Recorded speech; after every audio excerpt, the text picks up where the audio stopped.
daripada Bani. Nama Hana. Kat pantai ni looking for sunset and the view lah. Daripada jauh tengok macam menarik dia punya laut, also the scenery lah.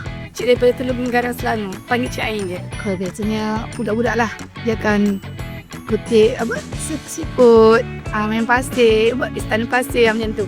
Pantai Batu Laut ni adalah satu pantai yang masih lagi asli. Pemandangan dia dan pembangunan dia, kita tidak pernahkan kawasan ini dibangunkan dengan bangunan-bangunan kekal yang menyebabkan mengganggu gugat pokok-pokok dan keindahan pantai ini. Saya nak bagi tahu kepada pengunjung Bali Batu Laut adalah kawasan pantai ini selamat. Selamat dari segi keselamatan, mereka boleh berkemah dan belum ada lagi sebarang aduan yang mengatakan mereka diurikut atau diganggu.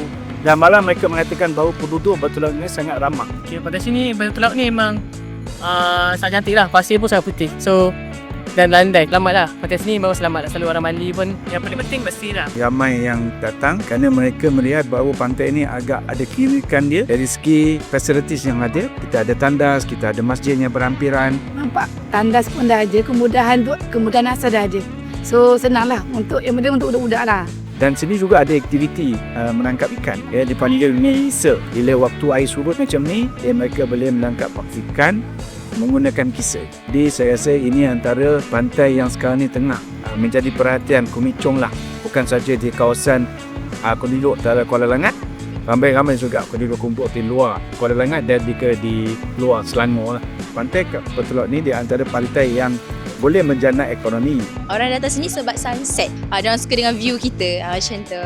Pantai Batu Laut ni, dia punya keunikan dia ada polayar. Pertandingan yang akan diadakan ni Sukan Sukma bulan 8 ni. Sebelum ni ada food festival, event-event yang melibatkan macam kita sebagai peniaga pun rasa bersyukur lah kan bila ada event-event macam ni kan. Sebab dia boleh membantu untuk menjana pendapatan kita harian kan. Pada bulan 8 ini, Batu Laut ni akan menjadi tuan rumah bagi Sukan Pralayar, Sukma. Dan pada bulan 9 kita memang ada Festival Selangor Air Batu Laut ni dah masuk tahun yang ketiga. Saya yakin insyaAllah kalau ini dapat diusahakan, maka pantai ni akan lebih ceria dengan aktiviti-aktiviti dan mereka akan mengatakan, oh pergi Pantai Batu Laut, kita ada makanan-makanan tradisional dan sebagainya. Pulang ke Pantai Batu Laut.